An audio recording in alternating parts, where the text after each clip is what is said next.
सिरोही जिला अभिभाषक संघ के इस ऐतिहासिक भवन का नवीनीकरण विधायक संयम लोढ़ा के विधायक नीति कोष से हुआ।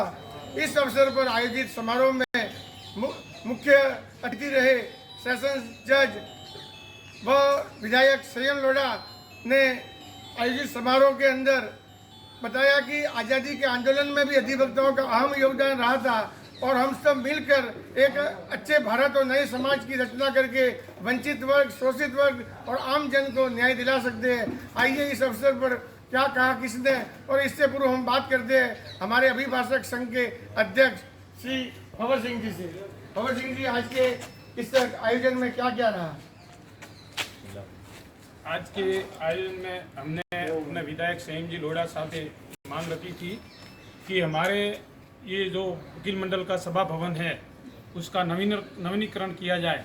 तब संयम जी लोढ़ा साहब ने हमारे मांग को स्वीकार करते हुए इसके नवीनीकरण के लिए विधायक मद से पैसे दिए।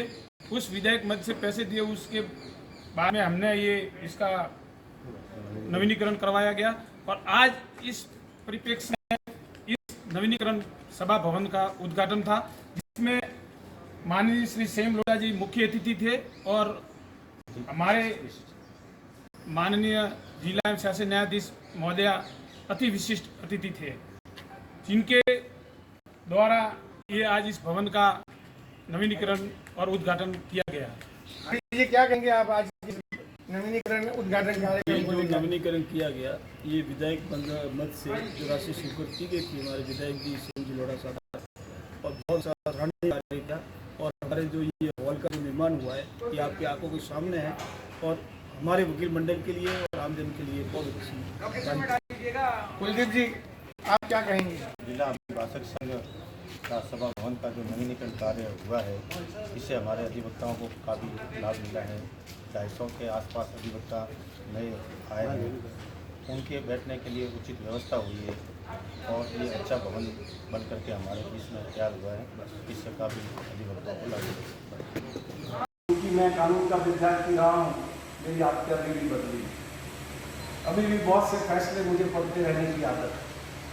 और जस्टिस चंद्रचूड़ ने कई नए प्रयोग किए, उसमें ये भी है कि बहुत से इम्पोर्टेंट जो मामले होते हैं उन्होंने पब्लिक के लिए खोल दिए। जो इम्पोर्टेंट केसेस लगे हुए होते हैं, आप उनको खुद देख सकते हैं कि सुप्रीम कोर्ट में किस तरीके से सुनवाई होती है। और जितने भी नए वकील बैठे हुए हैं, मैं उनसे कहूँगा कि वो जरूर देखें। सुप्रीम कोर्ट की कार्रवाई को देखना तो बहुत आनंददायक है ही। मुझे मेरे जीवन में एक बार ही सुप्रीम कोर्ट में बैठने का मौका मिला, 1 घंटे बैठा। जब मेरी एक PIL पर मेरी सरकार हाईकोर्ट के दिए हुए फैसले पर खिलाफ वकील में चली गई तो मुझे भी जाना पड़ा। मैं 1 घंटे बैठा, पर जिस ढंग का आर्गूमेंट है, जिस ढंग के जजेज वहाँ पढ़ के आते हैं, तैयारी से आते हैं, वो अपने आप में कमाल का है और देखने लायक है। और हमें महसूस होता है कि सुप्रीम कोर्ट में कोई आदमी किस काबिलियत के बूते मारता है। लेकिन जो चंद्रचूड़ साहब जब शुरू किया है, सारे इन वकीलों को देखना चाहिए कि हमारे सीनियर एडवोकेट कैसे तैयारी करते, किस वक्त लहजा शांत होना चाहिए, किस वक्त आवाज में ऊंचाई होनी चाहिए, किस वक्त क्या स्वर होना चाहिए। आप उनको देखेंगे तो आप बहुत बेहतर समझेंगे। मैं इस मौके पर बार के भी जो हमारे वरिष्ठ सदस्य मौजूद है, मैं उनसे विनती करूंगा, काफ़ी संख्या में नए एडवोकेट बाहर में आए हैं, आप उन पर ध्यान दें, उनको सिखाएं और नैतिकता वकालत के पेशे में क्या होती है उनसे भी उनको अवगत कराएं। आने वाले वक्त में वो अच्छे और बेहतर वकील बन सके, इस बात की कोशिश पूरी सिरोही बार की होनी चाहिए। सिरोही बार का अपना एक इतिहास गौरवशाली रहा है। बार के अध्यक्ष ने तो मुझे कुछ बात कही है, बार के लिए मैं कभी मना नहीं करता और कर भी नहीं सकता। जो भी काम कहेंगे मैं वो करूँगा, लेकिन मैं उनसे विनती जरूर करूँगा। सिरोही बार का अपना एक गौरवशाली इतिहास। आप एक किताब छपाइए जिसमें सिरोही की कोर्ट की और सिरोही की बार की जो जितने भी साल की यात्रा है, 7-7 यात्रा, उसका पूरा विवरण आए, जिससे क्योंकि हमने अलग-अलग खोल दिया है।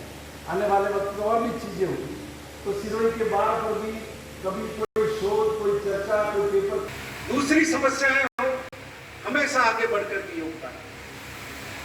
मैं उम्मीद करता हूं कि हम सब, जो हमारा दायरा बहुत बड़ा, जो कानून के विद्यार्थी है होते हैं, उनके काम कोई सीमा नहीं, उनका दायरा बहुत व्यापक है और हमें लोगों को कानून से अवगत कराने का, उनको चेतना पैदा करने का, आमतौर पर हम सब लोग कानून का पालन करने वाले लोग नहीं। कानून के विद्यार्थी होने के बाद भी हम लोगों में ये भाव रहता है कि हम कानून से ऊपर हैं और हमारे जो परिवार हैं वो भी ये नहीं समझ पाते कि कानून क्या होता है। मैं चाहूंगा कि डीजे साहब के मार्गदर्शन में हम सब लोग मिलकर के, सबसे खास हमारे बच्चों के साथ जो हिंसा होती है उस पर हम काम। बच्चे की माँ होती है, बच्चे का बाप होता है, बच्चे की दादी होती है, बच्चे का दादा होता है, बच्चे का टीचर होता है, वही मान के चलता है कि बच्चे को चाटा लगाना था उसका जन्म सिद्ध अधिकार। हम हमारे परिवारों में अभी तक वो चेतना विकसित नहीं कर पाए कि हमारे बच्चों पर किसी को हाथ नहीं उठाना है। मैं अभी एक कार्यक्रम में गया, मैंने वहां बच्चों से पूछा कि बताओ कितने बच्चे ऐसे बैठे हैं जिनको घर में या स्कूल में चाटा नहीं खाना पड़ा। 250 बच्चे होंगे, बड़े बड़े कॉलेज स्टूडेंट वगैरह थे, क्योंकि वो एक कैंप था। एक लड़की ने हाथ खड़ा किया कि उसको चाटा अपने घर या स्कूल में खाना। ये हमारी कानून की, हमारी व्यवस्था की सबसे बड़ी विफलता है कि हम अभी तक लोगों में ये समझ पैदा करने में भी कामयाब नहीं रहे कि बच्चों के साथ कैसा व्यवहार करना चाहिए, बच्चों से हमें कैसे पेश होना चाहिए करें और एक दूसरे के साथ समन्वय एवं सहयोग बनाए रखें। मैं जिला बार एसोसिएशन का भी आभार प्रकट करती हूँ कि आपके द्वारा मुझे इतना सम्मान दिया गया, इस कार्यक्रम में विशेष अतिथि के रूप में आमंत्रित किया गया। धन्यवाद। जय हिंद। आज इस बात का साक्षी है कि अधिवक्ताओं का हमारे स्वतंत्रता संग्राम में बहुत महत्वपूर्ण योगदान रहा है। अब चाहे वह महात्मा गांधी जी हो, मोतीलाल नेहरू जी हो, जवाहरलाल नेहरू जी हो, सभी इस बात से परिचित हैं। आम जनता को न्याय दिलाने में सबसे महत्वपूर्ण भूमिका अधिवक्ता गण की है। इसलिए अधिवक्ताओं के उठने बैठने के लिए न्याय परिसर में समुचित व्यवस्था होनी चाहिए। अधिवक्ता सही मायने में जनता के प्रतिनिधि होते हैं।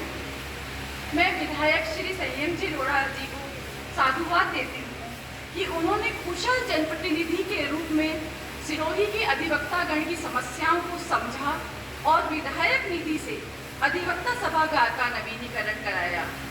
मैं आशा करती हूँ कि आप भविष्य में भी मेरे साथी अधिवक्ता भाइयों की समस्याओं का ध्यान रखेंगे और इनकी समस्याओं का निराकरण करेंगे। आज यहाँ मंच पर जिले के सभी वरिष्ठ अधिकारीगण मौजूद हैं। मैं सिरोही जिले की न्यायिक परिवार की मुखिया होने के नाते आप सभी से आग्रह करूंगी कि हम सभी मिलकर सिरोही की जनता के हित में कार्य करेंगे। हालांकि जनता के हित में सजगता से कार्य करने पर कई बार अधिकारियों को विषम परिस्थिति